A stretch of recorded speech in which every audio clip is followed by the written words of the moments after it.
የፋኖ ኃይሎች በሸዋ ቀጠና አዲስ የውጊያ ግንባሮችን ከፍተዋል። በተለይም በምንጃር እና ከረዩ አካባቢ በከፈቱት የማጥቃት ውጊያ በርካታ ያገዛዙ ልዩ ኮማንዶ አባላት ሰብአዊና ወታደራዊ ቁሳዊ ኪሳራ ደርሶባቸዋል። 4 ተሽከርካሪ ቁስለኛ የተነሳበት አውደ ውጊያ ቀዳሚው መረጃችን ነው። በሌላ በኩል የፋኖ ኃይሎች በአንድ ከተማ በፈጸሙት ሰርጎ ገብ ጥቃት የጥምር ጦሩን ኮማንደር ጨምሮ በርካቶችን ሙትና ቁስለኛ ሲያደርጉ ከመደበኛ ውጊያ በተጨማሪ አድፍጦ ጥቃት፣ ሰርጎ ገብ እንቅስቃሴና በተንቀሳቃሽ የትንንሽ ክፍል ኦፕሬሽን ላይ የተመሰረቱ ስልታዊ ወታደራዊ ጥቃቶች ተጠናክረው እንደቀጠሉ ነው። ሌላኛው የግንባር መረጃችን ነው። የቀድሞው የትግራይ ክልል ፕሬዝዳንት አቶ ገብሩ አስራት ጦርነቱ ቀጠናዊ ነው ሲሉ የመጪውን ጊዜ ጦርነት ባህሪ አመላከቱ። ፖለቲከኛው የጦር ሜዳ ግንባሮችን ጭምር ጠቁመዋል። ከሁመራ እስከ መተማ ድረስ ያለው ቀጠና አንደኛው የህወሓት የጦር ግንባር እንደሚሆን ፖለቲከኛው ተናግረዋል። በዝርዝር ይደመጣል። በቤንሻንጉል ጉሙዝ ክልል አሶሳ ቀጠና ከባድ ውጊያ መቀስቀሱ ተሰምቷል። 2 ከተሞች በታጣቂዎች ቁጥጥር ስር ውለዋል። ውጊያው ከባድ እንደሆነ ተገልጿል። በሌላ በኩል በጋምቤላ ክልል ያለው ውጥረት ከቁጥጥር ውጭ በመሆን ላይ ነው። ዋና ዋና መንገዶች ተዘግተዋል። ባንኮች እና የንግድ ቤቶች ከአገልግሎት ውጭ እየሆኑ ነው። ምክንያቱ ምንድነው ስንል መረጃዎችን ፈትሸናል። ሰዓቱን ጠብቆ ወደ እናንተ ይደርሳል። የሶማሌላንድ ፕሬዝዳንት እስራኤል ገቡ። የፕሬዝዳንቱ ጉዞ በሞቃዲሾ ላይ ከፍተኛ ቁጣን እንደሚቀሰቅስ ተገምቷል። በሌላ በኩል ሶማሌላንድ በሳምንቱ ውስጥ ቻይናን ያስቆጣ ድርጊት ፈጽማለች። ለሰዓቱ የመረጥንላችሁ ቀጠናዊ ዜና ትንታኔያችን ነው። ሰላም ጤና ይስጥልን ውድ የጣና ቲቪ ተከታታይ ቤተሰቦቻችን፣ አብራችሁን ስትቆዩ እነዚህንና ሌሎች ዝርዝር መረጃዎችንም ታደምጣላችሁ። አክብሮታዊ ግብዣችንን በማስቀደም ወደ ሰዓቱ ዜናና መረጃዎቻችን እናመራለን። የፋኖ ኃይሎች በሸዋ ምንጃርና ከረዩ አካባቢ የማጥቃት ውጊያ ከፈቱ። በውጊያው በርካታ ሰብአዊና ወታደራዊ ቁሳዊ ውድመት መመዝገቡ ተሰምቷል። የፋኖ ምንጮች ለጣና ባደረሱት መረጃ ላይ እንደተመላከተው በሸዋ ምንጃርና ከረዩ አካባቢ አዲስ የማጥቃት ውጊያ ከፍተዋል። አማራ ፋኖ ብሔራዊ ንቅናቄ ሸዋ ጠቅላይ ግዛት አሳምነው እዝ ከሰም 2ኛ ኮር ነበልባል ክፍለ ጦር በመራው በዚህ አውደ ውጊያ በጋዙ ልዩ ኮማንዶ ላይ ከፍተኛ የተባለለት ሰብአዊና ወታደራዊ ቁሳዊ ኪሳራ መመዝገቡን የፋኖ ምንጮች አረጋግጠዋል። 2 የነበልባል ክፍለ ጦር ሻለቆች የተሳተፉ ውጊያ ሰኔ 6 ቀን 2018 ዓ.ም ከቀኑ 6 ሰዓት እስከ ማታ 10 ሰዓት በነበረው የማጥቃት ውጊያ መነሻውን ከባልጭ አድርጎ ወደ ኢራም ቡቲ ቀበሌ ያቀናው የሪፐብሊካን ጥበቃ 5ኛ ክፍለ ጦር ክፉኛ መመታቱ ተገልጿል። በዚህ አውደ ውጊያ ልዩ ኮማንዶቹ በተጨማሪ መንገድ መሪ የነበሩ የምንሻ አባላትም ሙትና ቁስለኛ መሆናቸው ነው የታወቀው። የብልጽግና ሰራዊት ኤሊት ፎርስ ተብሎ የሚጠራው የልዩ ዘመቻ እዝም የሪፐብሊካኑ ጥበቃ ክፍል በሸዋ ቀጠና ተከታታይ ሰብአዊና ወታደራዊ ቁሳዊ ኪሳራዎችን እያስተናገደ ሲሆን በተለይም የሰኔ 6 ቀኑ 4 ሰዓታት የወሰደው ውጊያ ከባድ ኪሳራ የተመዘገበበት እንደሆነ ነው የተገለጸው። የልዩ ኮማንዶ ጦሩ አዲስ ተጨማሪ ሰራዊት በመያዝ ኢራም ቡቲ ቀበሌን እቆጣጠራለሁ ብሎ ቢመጣም የፋኖ ኃይሎች ቀድመው በከፈቱት የማጥቃት ውጊያ በርካታ ሰራዊቱ ሙትና ቁስለኛ ሆነውበት ወደ ኋላ ለማፈግፈግ እንደተገደደ ነው የታወቀው። እንደ ፋኖ ምንጮች መረጃ የኃይል ብልጫ የተወሰደበት ያገዛዙ ኃይል ከ15 በላይ ልዩ ኮማንዶዎቹ በውጊያ ህይወታቸው ሲያልፍ ቁጥሩ በውል ያልታወቀ ሆኖም ከ4 ተሽከርካሪ በላይ ቁስለኛ ካውደ ውጊያ ቦታው እንዳነሳ ገልጿል። የቁጥር መረጃ በምኒሻ በኩል የተመዘገበውን ሙትና ቁስለኛ አይጨምርም ያሉት የፋኖ ምንጮችም ያጋዙ ኮማንዶ በፋኖ ኃይሎች በደረሰባቸው ከባድ ምት ተጨማሪ ቦታዎች ለቀው ወደ ኋላ ለመሸሽ መገደዳቸውን ነው የገለጹትም። ይህ በእንዲህ እንዳለ በሌላኛው የሸዋ ቀጠና አዲስ የውጊያ ግንባር መከፈቱ የተሰማ ሲሆን የአማራ ፋኖ ብሔራዊ ንቅናቄ ሸዋ ጠቅላይ ግዛት አጼ አምደ ጽዮን ኮር 7 ለ7 ክፍለ ጦር በይፋት አውራጃ የሰርጎ ገብና የደፈጣ ጥቃት ኦፕሬሽን መፈጸሙን የፋኖ ምንጮች ለጣና ገልጸዋል። የፋኖ ምንጮች እንደሚሉት የ7 ለ7 ክፍለ ጦር አባላት ያጋዙ ጦር የሚንቀሳቀስባቸው መስመሮችም በመከታተልና በቀድሞ ዝግጁነት የታገዘ የድንገተኛ ጥቃት ስልት በመጠቀም በ2 ቦታዎች ላይ ጥቃት ፈጽመዋል። በዚህ ጥቃት 4 ያጋዙ ወታደሮች መገደላቸውና ሌሎች መቁሰላቸውን የፋኖ ምንጮች ገልጸዋል። ዛሬ ሰኔ 7 ቀን በአራዳ በር አካባቢ በሚንቀሳቀሱ የምንሻ አባላት ላይ ሌላ ስልታዊ ጥቃት መፈጸሙን አክለው የገለጹት የፋኖ ምንጮች በዚህ አውደ ውጊያ የምንሻ መሪና ተከታዮቹ ከባድ ጉዳት እንደደረሰባቸው ተገልጿል። ሆኖም የጉዳቱ መጠን ዝርዝር መረጃ አልተገለጸም። በሸዋ ቀጠና ከመደበኛ ውጊያ በተጨማሪ አድፍጦ ጥቃት፣ ሰርጎ ገብ እንቅስቃሴና በተንቀሳቃሽ የትንሽ ክፍል ኦፕሬሽኖች ላይ የተመሰረቱ ስልታዊ ወታደራዊ ጥቃቶች ተጠናክረው እንደቀጠሉ ነው። በተያያዘ አንድ የብልጽግና ኮማንዶ አባል ዘመናዊ ስናይፐር የጦር መሳሪያ ከደረት መከላከያ ትጥቅ እና ከ4 ካዝናዎች ጋር ይዞ የፋኖ ኃይሎችን መቀላቀሉን አማራ ፋኖ ብሔራዊ ንቅናቄ ሸዋ ጠቅላይ ግዛት አሳምነው እዝ አስታውቋል። በሁሉም አቅጣጫዎች የኩልላ መረጃዎች በመሰማት ላይ ሲሆን ይህም ያጋዙ ጦር አባላት የውጊያ መሰላቸትና የሞራል ተጽዕኖዎችን የሚያመላክት እንደሆነ ተጠቁሟል።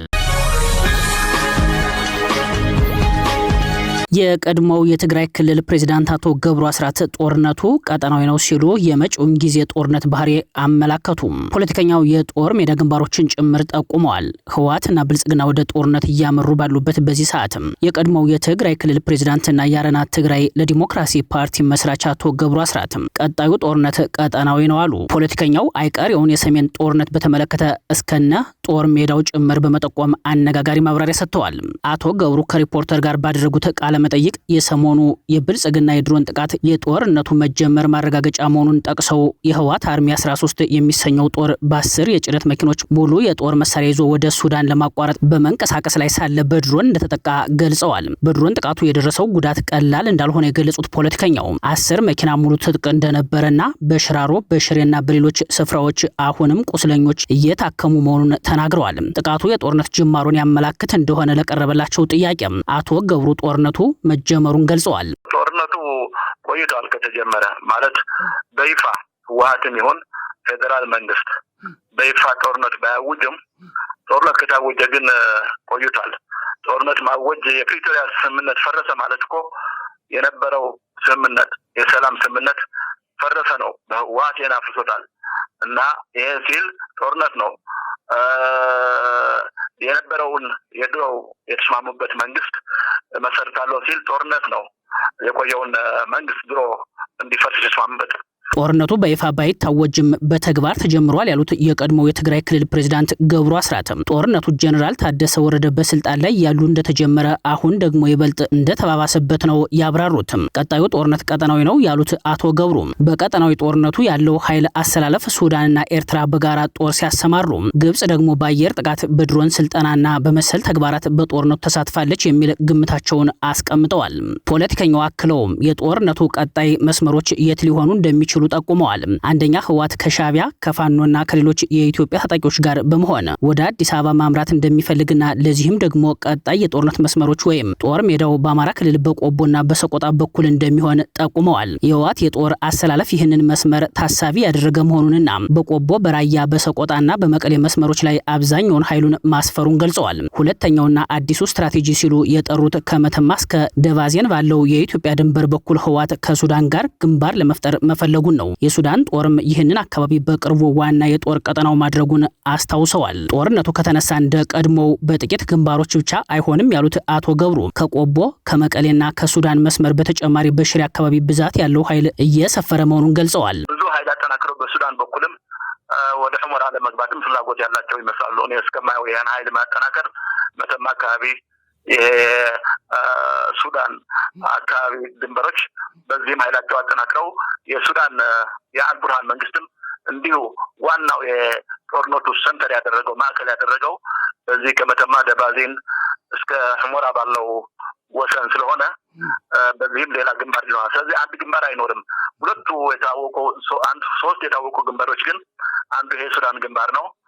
ሌላው ይሄ ቆቦ ግንባር ነው። ብዙ ኃይል ቆቦ እስከ መቀሌ ያለው ግንባር ነው። ሌላውም በዚህ በሰሜን ምዕራብ ሽሬ አካባቢም እንዲሁ ትልቅ ኃይል አለ። ስለዚህ ጦርነቱ ለማሸነፍ የራሳቸው የውጊያ ስልትም ይኖራቸዋል። ፖለቲከኛው አክለውም የብልጽግና ጦርም በሁሉም የጦር ግንባሮች ማለትም በቆቦ በሰቆጣና በአፋር መስመሮች እንዲሁም በጠለምትና በሁመራ ግንባር ብዙ ኃይል ማከማቸቱን ገልጸዋል። ገብሩ አስራት ከ1993 ዓ.ም በፊት የህወሓት ስራ አስፈጻሚ አባልና የትግራይ ክልል ፕሬዝዳንት እንደነበሩ ይታወሳል። ፖለቲከኛው ከኢትዮ ኤርትራ ጦርነት በኋላ በህወሓት ውስጥ በተፈጠረ አለመግባባት ድርጅቱን ለቀው የወጡ ቢሆንም የህወሓትን ወታደራዊና የፖለቲካ አካሄድ ቀድሞ በመረዳት ስማቸው በቀዳሚነት ይጠቀሳል። እኒህ ፖለቲከኛ በሰጡት መረጃ በአመዛኙ በአማራ ታሪካዊ ርስቶች ላይ የጦር ወረራ ሊፈጸም እንደሚችል ነው። እንዲህ ባለ የጦርነት ግብ ውስጥ የፋኖ ኃይሎች ሊኖራቸው የሚችለው ሚና በአማራ ህዝብ ዘንድ ጥያቄዎች መነሳታቸው እንደቀጠለ ነው።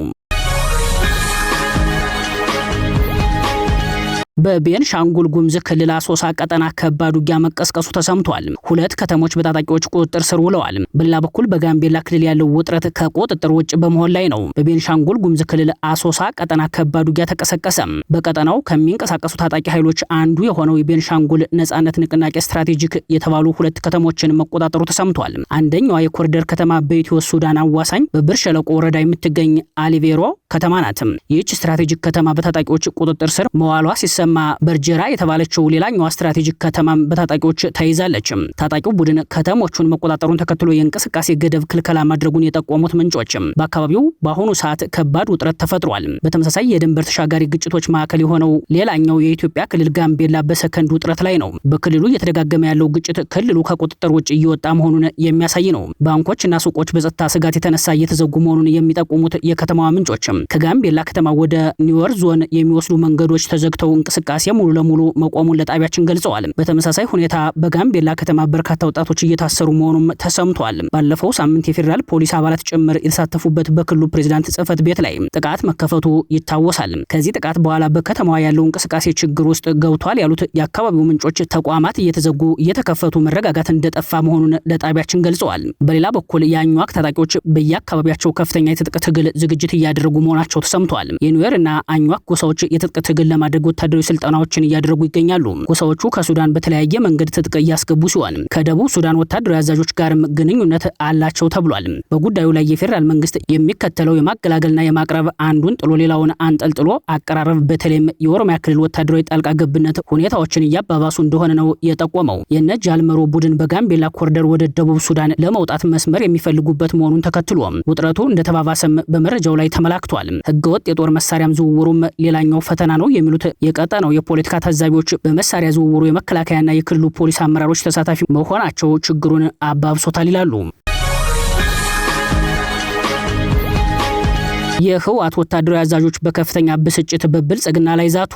እናሸንፋለን አንንበረከክም ሲሉ ተሰምተዋል። በሌላ በኩል ጦርነቱ በይፋ ካልተጀመረ ሰራዊቱ በወታደራዊ ኩብለላና ክህደት እንደሚፈርስ የሚያሳይ የግምገማ ሪፖርት ይፋ ሆኗል። በአንድ ሳምንት ብቻ 87 ወታደሮች ኮብልለዋል። በትግራይ ሽራሮ አቅጣጫ የኤርትራ ድንበር አቅራቢያ ባሳለፍነው ሳምንት የተፈጸመውን የድሮን ጥቃት በተመለከተ የግንባሩ መሪ ጀነራል ምግብ ኃይሌና የአርሚ 13 አዛዥ ጸጋዬ ማርከስ በከፍተኛ ብስጭት ምላሽ ሰጥተዋል። በወርቅ ዝርፊያ በተደጋጋሚ ስማቸው የሚነሳውና በነጌታቸው ረዳ ባህላዊ ጀነራል እየተባሉ የሚጠሩት ጀነራል ምግብ ኃይሌ በመድረኩ ላይ በመገኘት ብስጭት የተሞላበት ንግግር ሲያደርጉ ታይቷል። ጀነራሉ ከፍ ያለ ዛቻ ሲያሰሙም ተስተውሏል። ወደፊት እናሳያቸዋለን ሲሉ የተሰሙት የህወሓቱ ጀነራል ከእንግዲህ መዘናጋት አያስፈልግም ሲሉ ተደምጠዋል። ጀነራሉ አክለውም የተፈጸመው የድሮን ጥቃት ለወደፊት ዘመቻ ያነሳሳናል። የብልጽግና ስርዓት የሰይጣን ስብስብ የሆነ ኃይል ነው። በሰራዊታችን ላይ የድሮን ጥቃት ፈጽሟል። ለብልጽግና እኩይ ተግባር አንንበረከክም፣ እናሸንፋለን ሲሉ ተደምጠዋል። ገመዱን በጥሶ ወይ ፎይ ማለት ነው ወይ ታንቆ መሞት ነው በሚሉ ኃይለ ቃላት የተሞላው የጀነራሉ ንግግር ህወሓት ላይ ቀሪው ጦርነት መዘጋጀቱን ያመላከተ ተጨማሪ ማሳያ ሆኗል። ጀነራሉ በሽራሮ ከተማ በተካሄደ የሻማ መብራት ስነ ስርዓት ላይ ባደረጉት ንግግር በቅርቡ በተሰነዘሩት የድሮን ጥቃቶች ሳቢያ የታጣቂ ቡድኑ አባላት መገደላቸውን አረጋግጠዋል።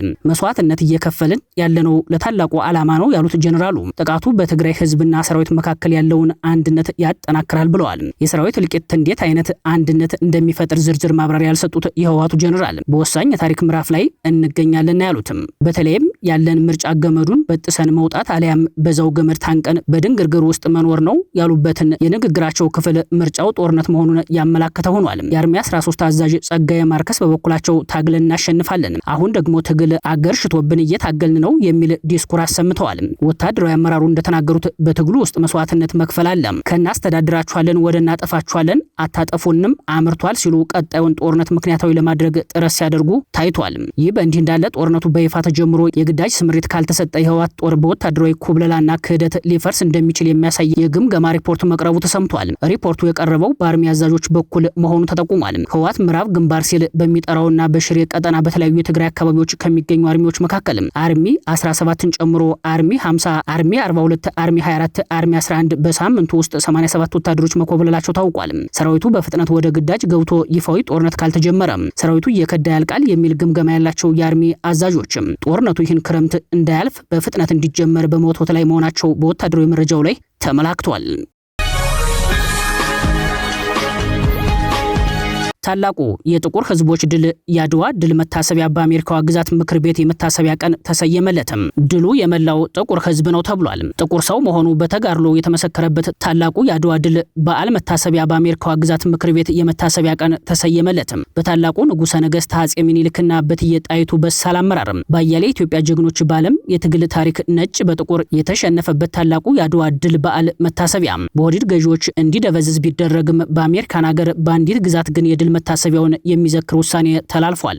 የፔንሲልቬኒያ ግዛት የህዝብ ተወካዮች ምክር ቤት የአውሮፓውያኑ መጋቢት 2 በግዛቱ የአድዋ ድል መታሰቢያ ቀን እንዲሆን የቀረበውን የውሳኔ ሐሳብ በከፍተኛ ድምጽ ማጽደቁ ተሰምቷል።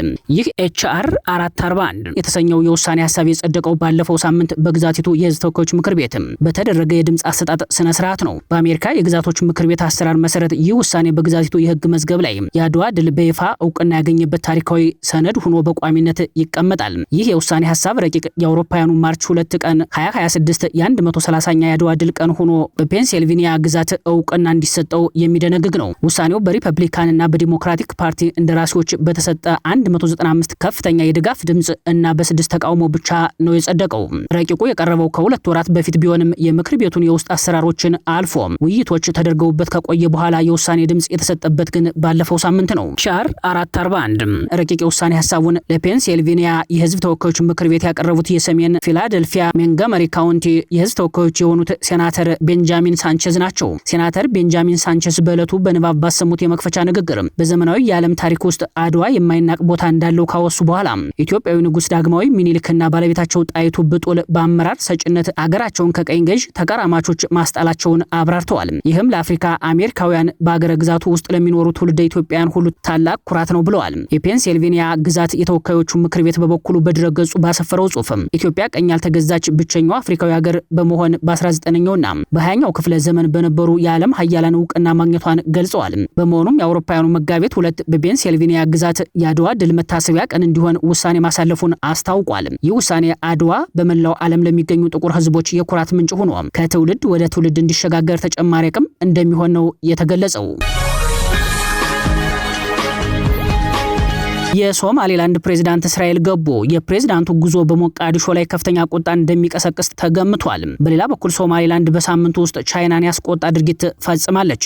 የሶማሌላንድ ፕሬዝዳንት አብዱርሃማን ሙሐመድ አብዱላሂ ኤሮ እስራኤል ቴልአቪቭ መግባታቸውን የእስራኤል ሚዲያዎች ዘግበዋል። የፕሬዝዳንቱ ጉዞ በአፍሪካ ቀንድ ፖለቲካ አዲሱን የኃይል አሰላለፍ ወደ ሌላ ምዕራፍ ያሻገረ ነው ተብሏል። እስራኤል ለራስ ገዟ ሶማሌላንድ አገራዊ እውቅና ከሰጠች በኋላ ባለፉት 6 ወራት በአፍሪካ ቀንድ አዲስ የፖለቲካ አሰላለፍ የተፈጠረ ሲሆን በግብጽ ቱርክና በቀሪ የአረብ ዓለም ሀገራት የሚመራ ቡድን የሀርጌሳ ነጻ ሀገርነት አጥብቆ ሲቃወም ቆይቷል። እንዲያም ሆኖ የሀርጌሳና የቴልአቪቭ ግንኙነት በወራት ውስጥ ወደ ኤምባሲ መክፈት የተሸጋገረ ሆኗል። ፕሬዝዳንት አብዱርሃማን ሙሐመድ አብዱላሂ ኢሮ ከ5 ቀናት በፊት ወደ ተባበሩት አረብ ኤሚሬትስ አቡዳቢ አቅንተዋል። ፕሬዝዳንቱ በአቡዳቢ የ5 ተከታታይ ቀናት ቆይታ ከተለያዩ አገራት ተወካዮች ጋር በሁለትዮሽ በቀጠናዊ በአህጉራዊና ሌሎች ዝርዝር ጉዳዮች እንደመከሩ መረጃዎች ያሳያሉ። ፕሬዝዳንት አብዱርሃማን ሙሐመድ በአቡዳቢ የነበራቸውን የ5 ቀናት ጉብኝት በማጠናቀቅ ዛሬ እሁድ ሰኔ 7 2018 ዓ.ም ለ3 ቀን ይፋዊ የሥራ ጉብኝት ወደ እስራኤል ቴልአቪቭ አቅንተዋል። በእስራኤል ቆይታቸው ከእስራኤል ፕሬዝዳንት ይስሐቅ ሄርዞግ እና ከጠቅላይ ሚኒስትር ቤንያሚን ኔታንያሁ እንዲሁም በእስራኤል መቀመጫቸውን ካደረጉ የሌሎች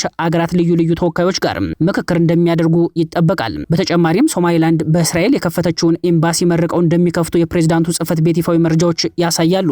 እስራኤል እና ሶማሌላንድ በንግድ፣ በጸጥታ፣ በቱሪዝም፣ በማዕድን ልማት፣ በእርሻ፣ በኢነርጂ፣ በሰው ኃይል ልማትና በሌሎች ልዩ ልዩ ጉዳዮች ዙሪያ በጋራ ለመስራት ስምምነት እንደሚፈራረሙ ይጠበቃል። ሶማሌላንድ ከሶማሊያ ፌዴራል መንግስት መገንጠሏን ያወጀችው እንደ አውሮፓውያኑ የዘመን ቀመር በ1991 ዓ.ም ነው። እስራኤል ባለፈው ታህሳስ ለሶማሌላንድ የነጻ መንግስትነት እውቅና በመስጠት እስካሁን ብቸኛው ሀገር ሆናለች። ሶማሌላንድ በአወዛጋቢዋ ከተማ ኢየሩሳሌም ውስጥ ኤምባሲ ከከፈተች በከተማይቱ የተከፈተ ኤምባሲ ቁጥርን 8 ያደርሰዋል። በእስራኤል የኢትዮጵያን ጨምሮ የአብዛኞቹ ሀገራት ኤምባሲዎች የሚገኙት በይፋ በሚታወቀው የእስራኤል ዋና ከተማ ቴልአቪቭ ነው። በዶናልድ ትራምፕ የመጀመሪያው የስልጣን ዘመን አሜሪካ ኤምባሲዋን ወደ ኢየሩሳሌም ማዛወሯ ይታወሳል። እስራኤል ኢየሩሳሌም ሙሉ በሙሉ ዋና ከተማዬ ነው ትላለች።